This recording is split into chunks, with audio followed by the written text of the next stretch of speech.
شادی شدہ عورتیں ہیں جو آزاد ہوں، ان کو اگر جیسا کہ بعض فقہا نے کہا ہے رجم کرنے کا حکم ہے کہ ان کو سنسار کر دو، تو آزاد سنسار کرنا تو سزا نہیں ہوا کرتی۔ اس آیت نے یہ مسئلہ کلیتاً حل کر دیا کہ اسلام میں اس گناہ کی بھی رجم سزا نہیں ہے بلکہ کوڑے سزا ہے، اور کوڑوں کی سزا ایسی ہے جو عادی ہو سکتی ہے، بجائے 100 کے 50 کوڑے بھی سزا دیے جا سکتے ہیں۔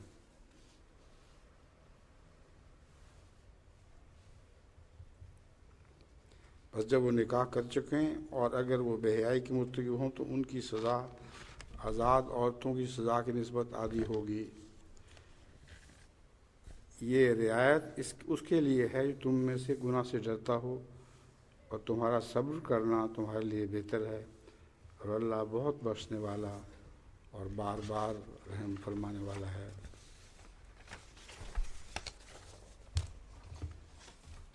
ایک اور آیت ہے سورہ النساء کی آیت 30، یا ایھا الذین آمنوا لا تاکلوا اموالکم بینکم بالباطل الا ان تکون تجارۃ عن تراض منکم ولا تقتلوا انفسکم ان اللہ کان بکم رحیما۔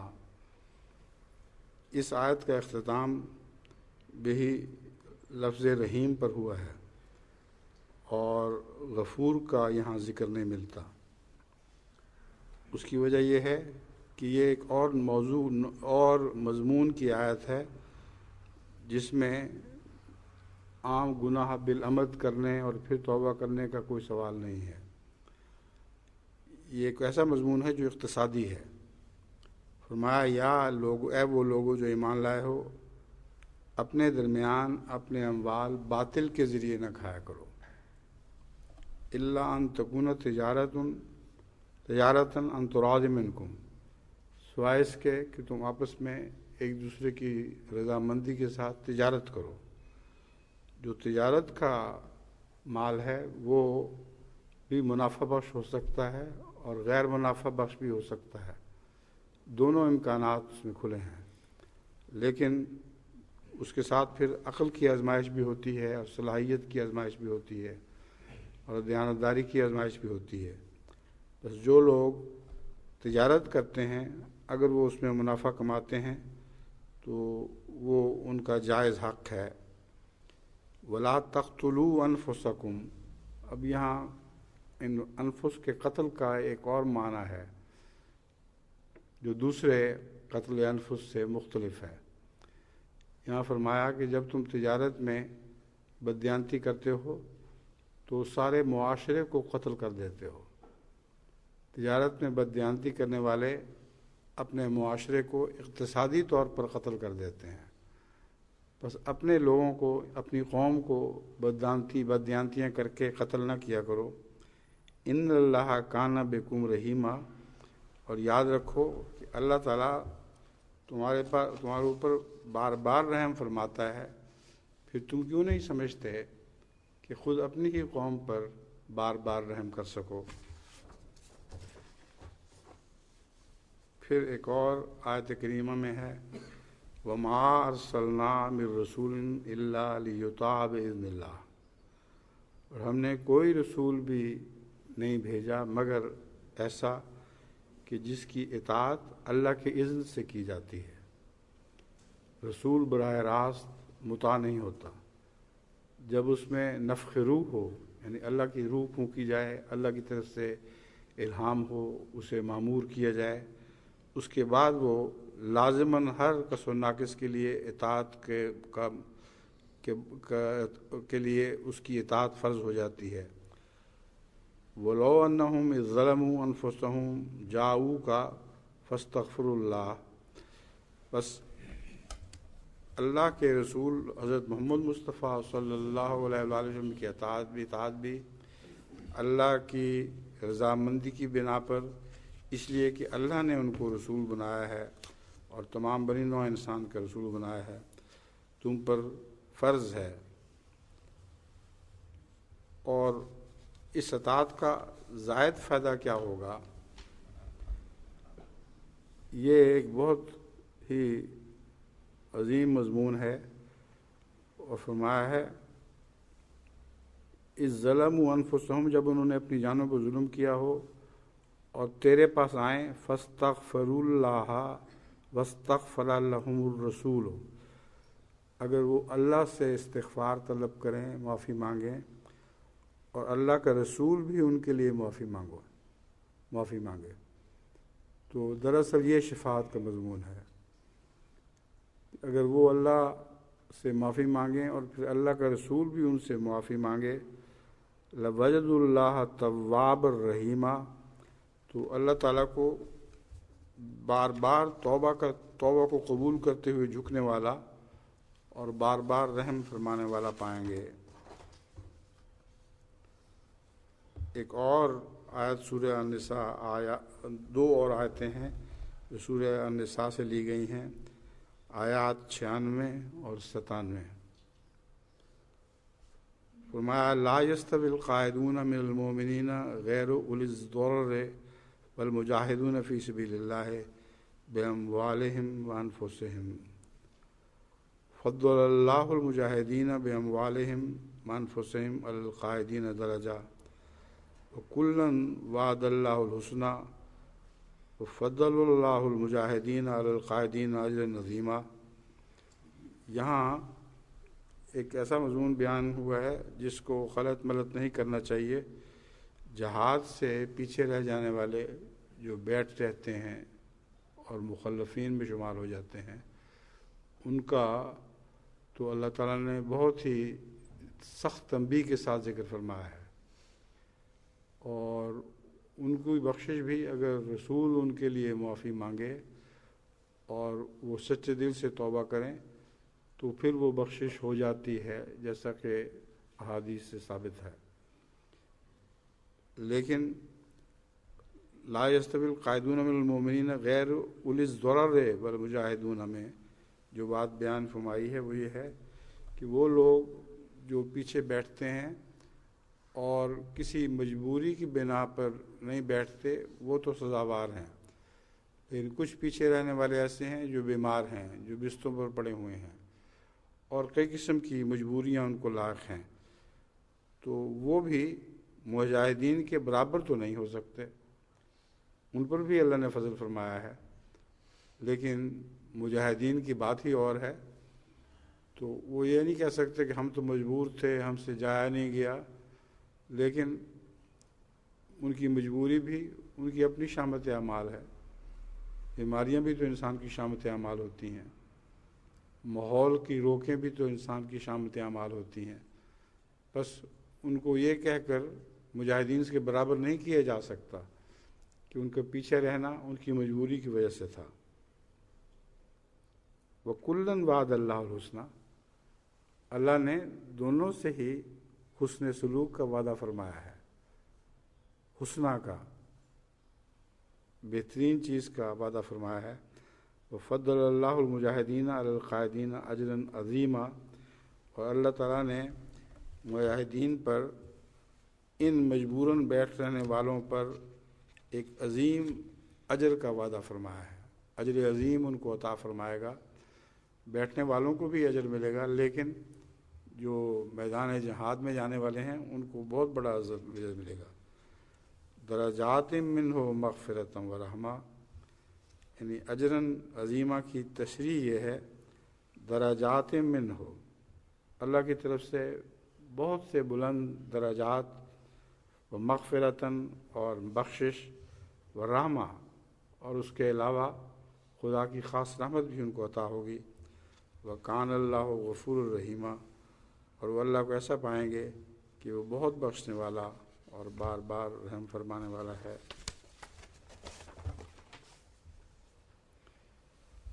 ایک آیت سورہ نساء سے لی گئی ہے جو آیت 101 ہے۔ اب جو اس مضمون کو میں آگے بڑھا رہا ہوں، ہو سکتا ہے مجھے پھر واپس رحمانیت کی طرف بھی جانا پڑے گا، ممکن ہے اگر وقت نے اجازت دی، کیونکہ رحیم کا جو استعمال اور غفور کا جو استعمال قرآن کریم میں ہو رہا ہے وہ کئی نئے مضمون ہم پر کھولتا جاتا ہے۔ تو اسی طرح رحمانیت کا جہاں جہاں ذکر ملتا ہے کچھ اس میں سے میں پہلے ذکر کر چکا ہوں، وہ ایک بڑا حصہ رہ گیا ہے۔ اگر میں نے مناسب سمجھا تو پھر رحمانیت بھی قرآن کریم کی آیات کی روشنی میں آپ کے سامنے واضح کر کے پیش کروں گا۔ فرمایا وَمَن يُهَاجِرْ فِي سَبِيلِ اللَّهِ يَجِدْ فِي الْأَرْضِ مُرَاغَمًا كَثِيرًا وَسَعًا، جو بھی اللہ کے لیے ہجرت اختیار کرتا ہے، اور ہمارے ہجرت کرنے والے بھائی سب یاد رکھیں، یجد فی الارض مراغمًا کثیرا وسعا، وہ ہجرت میں ان کے لیے اپنے لیے بڑی فراخی پائیں گے، اور گھروں کی فراخی بھی ہوگی اور رزق کی فراخی بھی ہوگی۔ وَمَن يَخْرُجْ مِن بَيْتِهِ مُهَاجِرًا إِلَى اللَّهِ وَرَسُولِهِ ثُمَّ يُدْرِكْهُ الْمَوْتُ فَقَدْ وَقَعَ أَجْرُهُ عَلَى اللَّهِ، اور سب سے بڑا وعدہ یہ ہے کہ ہجرت کی حالت میں اگر وہ فوت ہو جائیں گے، اگر ہجرت اللہ ہی کی خاطر تھی، تو پھر وفات کے وقت ان کو بہت بڑا اجر عطا کیا جائے گا، اور اللہ پر یہ اجر فرض ہو چکا، وقع اجرہ علی اللہ، اللہ پر یہ فرض ہو گیا ہے کہ ان لوگوں کے لیے، ایسے مہاجرین کے لیے جو للہ مہاجر بنے ہیں، ضرور اجر عظیم عطا فرمائے گا۔ وَكَانَ اللَّهُ غَفُورٌ الرحیمہ، اور باوجود اس کے کہ ان سے بہت سی غلطیاں بھی ہوئی ہوں گی، پھر بھی وہ اللہ کو بہت بخشش کرنے والا اور بار بار رحم فرمانے والا پائیں گے۔ سورہ النساء کی آیات 106 اور 107 میں آپ کے سامنے رکھتا ہوں۔ اِنَّا أَنزَلْنَا إِلَيْكَ الْكِتَابَ بِالْحَقِّ لِتَحْكُمَ بَيْنَ النَّاسِ بِمَا أَرَاكَ اللَّهُ وَلَا تَكُن لِّلْخَائِنِينَ خَصِيمًا وَاسْتَغْفِرِ اللَّهَ إِنَّ اللَّهَ كَانَ غَفُورًا رَحِيمًا۔ اس آیت میں بھی ایک گھنڈی ہے جس کو حل کرنا ضروری ہے، ایک الجھن پیدا ہوتی ہے، وہ اس لیے کہ فرمایا ہے وَلَا تَكُن لِّلْخَائِنِينَ خَصِيمًا۔ اگر پہلے میں ترجمہ پڑھ لوں، ہم نے یقیناً تجھ پر کتاب نازل فرمائی ہے حق کے ساتھ، لِتَحْكُمَ بَيْنَ النَّاسِ بِمَا أَرَاكَ اللَّهُ، تاکہ تو لوگوں کے درمیان اس چیز سے، اس نور سے فیصلہ کرے جو اللہ نے تجھے دکھایا ہے۔ اراکا، جسے خدا نے تجھے دکھایا ہے، جو اس کتاب میں نور ہے، اس کے ذریعے ان لوگوں کے درمیان فیصلے کر۔ وَلَا تَكُن لِّلْخَائِنِينَ خَصِيمًا، اور خیانت کرنے والوں کے حق میں جھگڑالو نہ بن۔ اب آن حضرت صلی اللہ علیہ وآلہ وسلم سے بعید ہے کہ آپ خیانت کرنے والوں کو جانتے ہوئے کہ وہ خیانت کرنے والے ہیں، ان کے لیے اللہ تعالیٰ سے کوئی حجت کریں، کوئی جھگڑا نعوذ باللہ من ذالک کریں، یہ رسول اللہ صلی اللہ علیہ وسلم کی ذات سے بعید ہے۔ مگر رحمت کے تقاضے کے تابع جن کے متعلق خیال ہو اور خطرہ ہو کہ وہ گناہ گار ہیں اور وہ خدا کے عذاب کے نیچے آ جائیں گے، ان کے لیے بخشش طلب کرنا حضرت ابراہیم کی بھی سنت ہے، اور آن حضرت صلی اللہ علیہ وآلہ وسلم سے بھی بعید نہیں ہے۔ تو یہاں لا تکن للخائنین خصیمہ سے مراد ہرگز یہ نہیں کہ جان بوجھ کر آپ خیانت کرنے والوں کی طرف سے اللہ تعالیٰ سے جھگڑتے تھے، یعنی ان کی بخشش کی وہ بڑے اصرار کے ساتھ طلب فرماتے تھے۔ مراد یہ ہے کہ خائنین بہت سے ایسے بھی ہیں جن کا رسول اللہ صلی اللہ علیہ وسلم کو علم بھی نہیں، لیکن ان کی خیانت کا اللہ کو علم ہے، اور جن کے متعلق رسول اللہ صلی اللہ علیہ وسلم خطرہ محسوس فرماتے تھے کہ وہ عذاب میں مبتلا ہوں، ان کے لیے کثرت سے بار بار استغفار فرمایا کرتے تھے۔ پھر اسی لیے فرمایا واستغفر اللہ، کہ ان کے لیے اللہ سے بخشش طلب کر۔ واستغفر اللہ کے دو مفہوم ہیں، ایک تو یہ ہے کہ تو اپنے لیے بخشش طلب کر کہ اگر لا علمی میں ان خیانت کرنے والوں کی خاطر تو نے دعائیں کی ہیں تو اللہ وہ معاف فرما دے، اور دوسرا ہے واستغفر اللہ، کہ ان خائنین کے لیے اللہ سے ان کی خاطر بخشش طلب کر، ان اللہ کان غفور الرحیمہ، اللہ تعالیٰ تو بہت بار بار مغفرت فرمانے والا اور بار بار رحم فرمانے والا ہے۔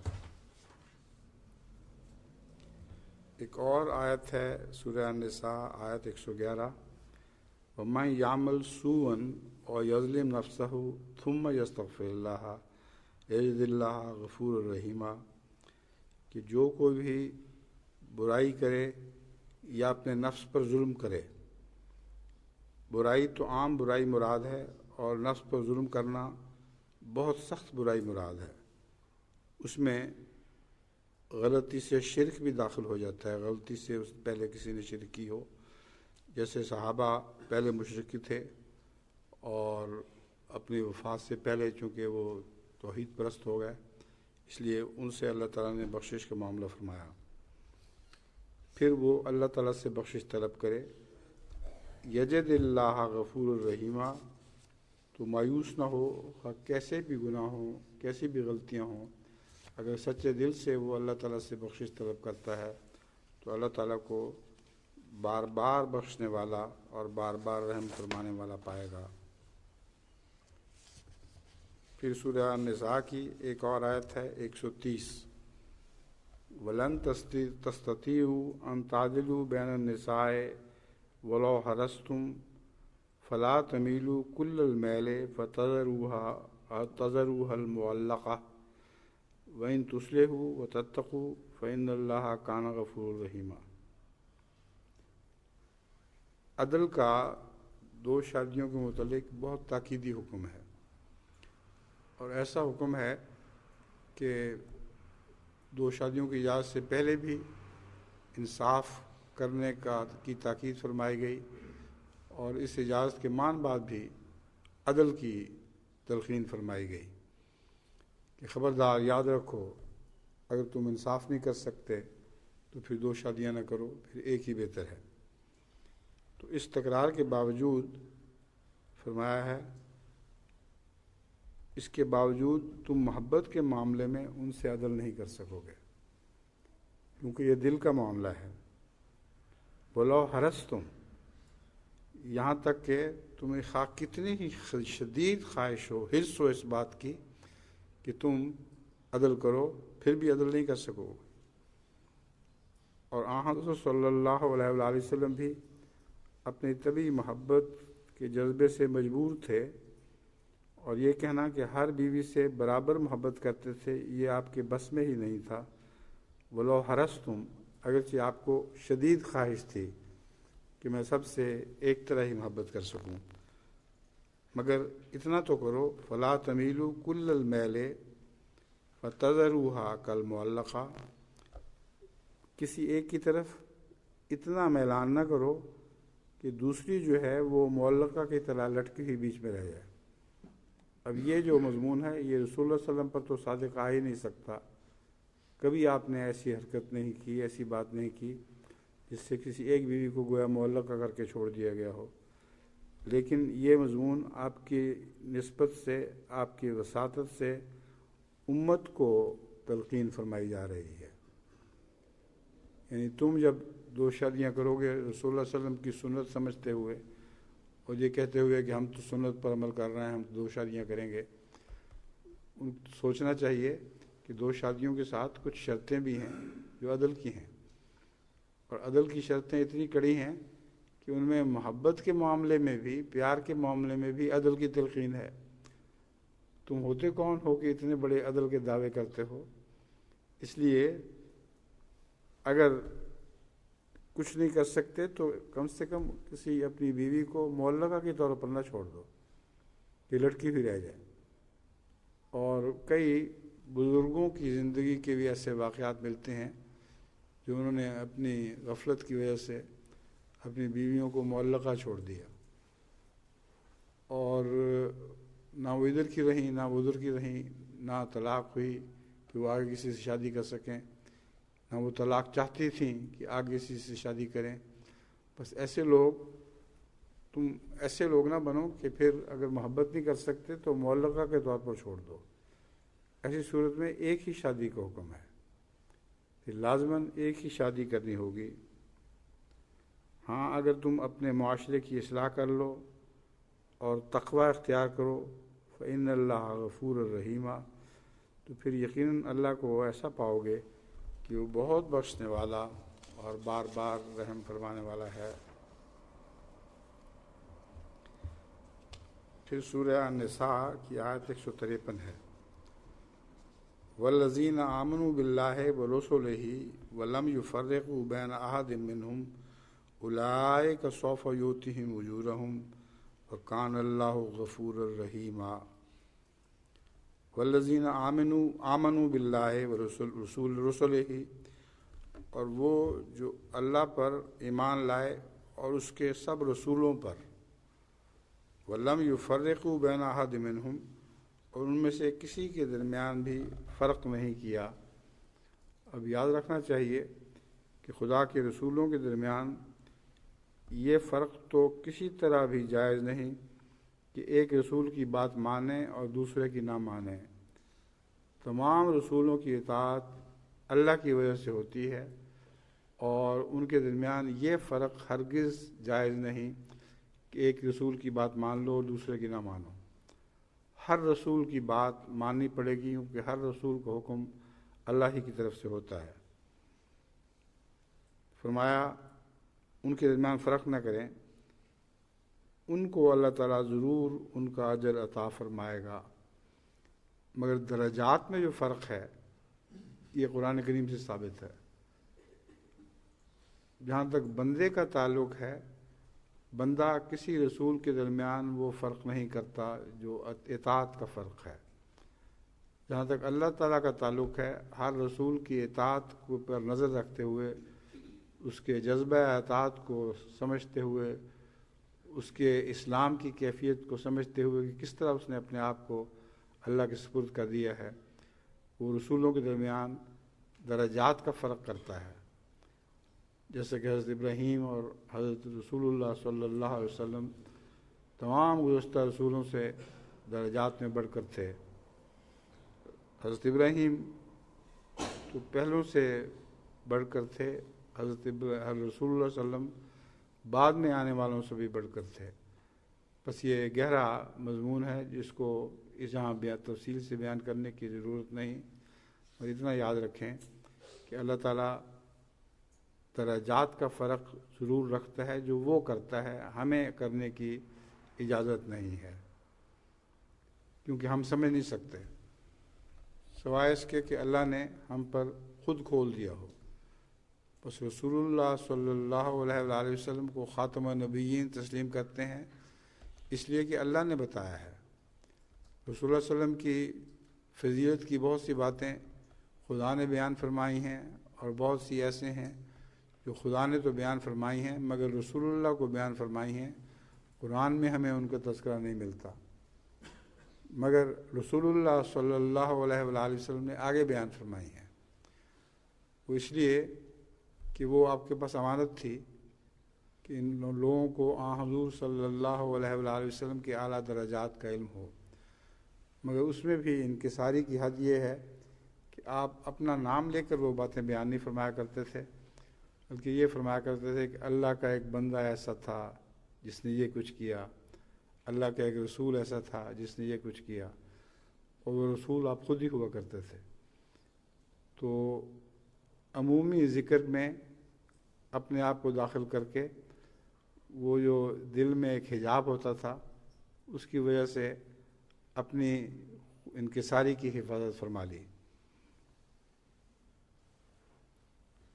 پھر فرمایا ہے اولئک سوف یؤتیہم اجورہم، جو اللہ اور رسولوں کے درمیان فرق نہیں کرتے ان کو اللہ تعالیٰ ضرور اجر دے گا۔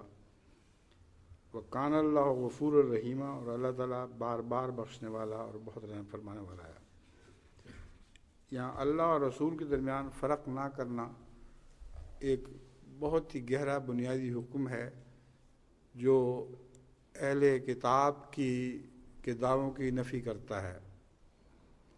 وہ کہتے ہیں ہم کتاب کو تو مانتے ہیں جو اللہ کا حکم ہے، اور رسول کی جو سنت اور رسول کی جو حدیثیں ہیں وہ ہم نہیں مانتے، کیونکہ پتہ کوئی نہیں، حالانکہ اس کا پتہ کرنا بہت آسان تھا کہ حضرت صلی اللہ علیہ وآلہ وسلم کی سنت اور حدیث میں اور قرآن کی آیات میں فرق ہے ہی کوئی نہیں۔ ہر سنت کی بنیاد قرآنی آیات میں ہے، ہر حدیث کی بنیاد جو سچی حدیث ہے قرآنی آیات میں ہے۔ تو سر تسلیم خم کرتے ہوئے اللہ اور اس کے رسول کے درمیان فرق نہیں کرنا چاہیے تھا۔ بس اہل کتاب نے تو یہ نیا عقیدہ گھڑ کر خود اپنے پاؤں پر کلہاڑی مار لی ہے۔ اب ایک حدیث میں آپ کے سامنے کھول رکھتا ہوں۔ حضرت ابو ہریرہ رضی اللہ تعالیٰ عنہ سے مروی ہے کہ حضور صلی اللہ علیہ وسلم نے فرمایا، تم میں سے کسی کے لیے اس کا عمل ہرگز نجات کا باعث نہیں بنے گا۔ صحابہ نے عرض کیا رضوان اللہ علیہم، یا رسول اللہ، کیا آپ کے لیے بھی نہیں؟ آپ نے فرمایا، ہاں میرے لیے بھی نہیں، سوائے اس کے کہ اللہ تعالیٰ اپنی رحمت سے مجھے ڈھانپ لے۔ اور رحمت سے ڈھانپنے کا مضمون ایسا ہے جس کے متعلق ایک ذرہ بھی شک نہیں، کیونکہ آپ کو رحمت للعالمین قرار دیا ہے۔ تو ایسی رحمت سے ڈھانپا ہے جس نے تمام بنی نوع انسان پر سایہ کر دیا ہے۔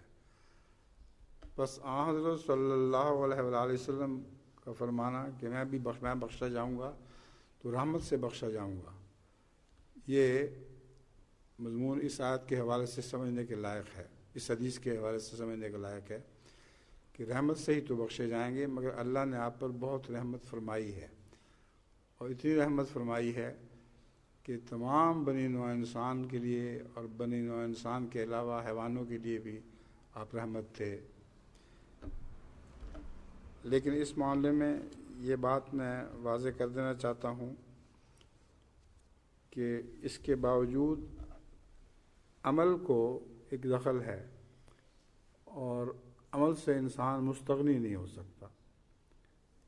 یہ کہہ دے کہ اللہ کی رحمت ہے بخش دیا جاؤں گا، یہ جھوٹ ہے۔ رسول اللہ صلی اللہ علیہ وسلم کی وساطت سے بھی بخشش کا خیال اگر آپ کی شفاعت کے اہل انسان نہ ہو، یہ خیال کر لینا کہ میں بخش دیا جاؤں گا، ہمارا ایک رسول ہے جو بہت رحمت کرنے والا ہے، یہ جھوٹا خیال ہے۔ حضرت رسول کریم صلی اللہ علیہ وآلہ وسلم کے ساتھ تعلق کی بنیادی شرط ہوئی ہے، ان کنتم تحبون اللہ فاتبعونی یحببکم اللہ، کہ اگر تم واقعی اللہ تعالیٰ سے محبت کرتے ہو، اور محض دعویٰ نہیں ہے، تو جس نے واقعی محبت کی تھی اس کے پیچھے چلنا تمہارے لیے مشکل نہیں ہوگا۔ بس رسول کے پیچھے چل سکتے ہو تو پھر تمہارا دعویٰ سچا ہوگا، یحببکم اللہ، اللہ ضرور پھر تم سے محبت فرمائے گا۔ چنانچہ آگے فرمایا، سیدھے راستے پر رہو اور اس کے قریب قریب رہو، صبح کے وقت بھی عبادت کرو اور شام کے وقت بھی، اور کسی قدر سحر کے وقت بھی، اور میانہ روی اختیار کرو، اسی طرح ذریعہ سے تم اپنی مراد کو پہنچو گے۔ اب حضرت مسیح موعود علیہ الصلوۃ والسلام کے چند اقتباس میں آپ کے سامنے رکھتا ہوں۔ رحیمیت کے مفہوم میں نقصان کا تدارک کرنا لگا ہوا ہے۔ حدیث میں آیا ہے کہ اگر فضل نہ ہوتا تو نجات نہ ہوتی، یہ وہی حدیث ہے جو بھی آپ کو پڑھ کے سنا دی گئی ہے۔ ایسا ہی حدیث سے معلوم ہوتا ہے کہ حضرت عائشہ صدیقہ رضی اللہ تعالیٰ عنہ نے آپ سے سوال کیا کہ یا حضرت، کیا آپ کا بھی یہی حال ہے؟ آپ نے سر پر ہاتھ رکھا اور فرمایا ہاں۔ پھر حضرت مسیح علیہ السلام فرماتے ہیں، رحیم اللہ تعالیٰ کی وہ صفت ہے جس کا تقاضا ہے کہ محنت اور کوشش کو ضائع نہیں کرتا، بلکہ ان پر ثمرات اور نتائج مترتب کرتا ہے۔ اگر انسان کو یہ یقین ہی نہ ہو کہ اس کی محنت اور کوشش کو پھل لاوے گی تو پھر وہ سست اور نکما ہو جائے گا۔ یہ صفت انسان کی امیدوں کو وسیع کرتی اور نیکیوں کے کرنے کی طرف جوش سے لے جاتی ہے۔ اور یہ بھی یاد رکھنا چاہیے کہ رحیم قرآن شریف کی اصطلاح میں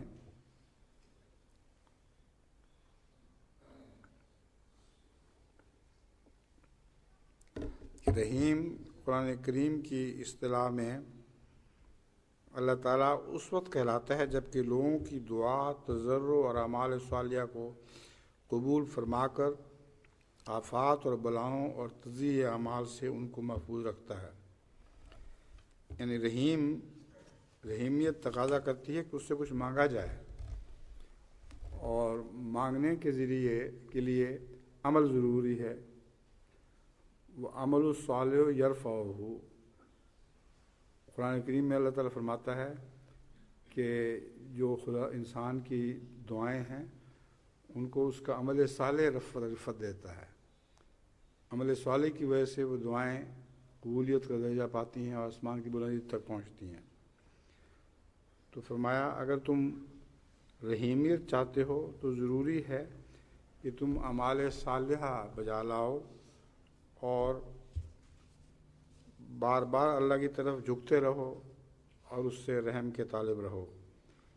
ایسی صورت میں اللہ تعالیٰ جب تم سچے اعمال کے ذریعے اپنی دعاؤں کی مدد کرو گے تو پھر ان دعاؤں کو قبول فرمائے گا۔ فرماتے ہیں رحمانیت تو بالکل عام تھی، لیکن رحیمیت خاص انسانوں سے تعلق رکھتی ہے، اور دوسری مخلوق میں دعا، تضرع اور اعمال صالحہ کا ملکہ اور قوت نہیں، یہ انسان ہی کو ملا ہے۔ اب دیکھیں جانور جتنے بھی ہیں وہ خدا تعالیٰ کی رحمانیت سے تو استفادہ کر رہے ہیں، مگر دعا نہیں کرتے اللہ سے۔ کوئی دعا گو جانور اور غیر دعا گو جانوروں میں آپ جانوروں کو تقسیم نہیں کر سکتے۔ یہ شیر دعا گو تھا، یہ غیر دعا گو تھا، یہ بکری دعا گو تھی، یہ غیر دعا گو تھی۔ سب کے اوپر برابر رحمانیت ہے۔ بس فرمایا رحیمیت کا تقاضا ہے کہ انسان دعا بھی کرے اور تضرع بھی کرے اور اعمال صالحہ کا ملکہ بھی اس کو حاصل ہو۔ یہ قوت انسان ہی کو ملی ہے۔ رحمانیت اور رحیمیت میں یہی فرق ہے کہ رحمانیت دعا کو نہیں چاہتی مگر رحیمیت دعا کو چاہتی ہے۔ اب کائنات کے پیدا ہونے سے پہلے کس نے مانگی تھی خدا سے یہ کائنات؟ تو رحمانیت اس وقت بھی عمل پیرا تھی جب کہ کوئی چیز وجود میں آئی ہی نہیں تھی، اور یہ انسان کے لیے ایک خلعت خاصہ ہے، اور اگر انسان ہو کر اس صفت سے فائدہ نہ اٹھائے تو گویا ایسا انسان حیوانات بلکہ جمادات کے برابر ہے۔ اب یہ جو مضمون ہے رحمانیت کا، اس کو لفظ جمادات نے پوری طرح کھول دیا کہ جمادات جو بے روح چیزیں ہیں، مادہ ہے، یہ بھی تو اللہ تعالیٰ نے پیدا فرمایا ہے۔ اب مادہ کب اللہ سے مانگنے گیا تھا؟ تو ساری کائنات کو خدا نے اپنی رحمانیت سے پیدا فرمایا، لیکن بخشنے کا جہاں تک تعلق ہے اور بار بار رحم کرنے کا تعلق ہے، اس میں دعا کو ایک مقام حاصل ہے اور دعا ضروری ہے۔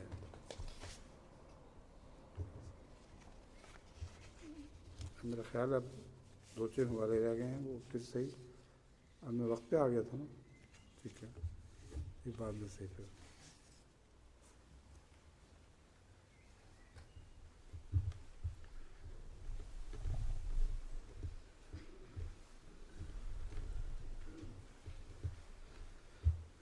الحمد للہ نحمدہ ونستعینہ ونستغفرہ ونؤمن بہ ونتوکل علیہ ونعوذ باللہ من شرور انفسنا ومن سیئات اعمالنا من یہدہ اللہ فلا مضل لہ ومن یضللہ فلا ہادی لہ ونشہد ان لا الہ الا اللہ وحدہ لا شریک لہ ونشہد ان محمدا عبدہ ورسولہ۔ عباد اللہ رحمکم اللہ، ان اللہ یامر بالعدل والاحسان وإيتاء ذي القربى وينهى عن الفحشاء والمنكر والبغي يعظكم لعلكم تذكرون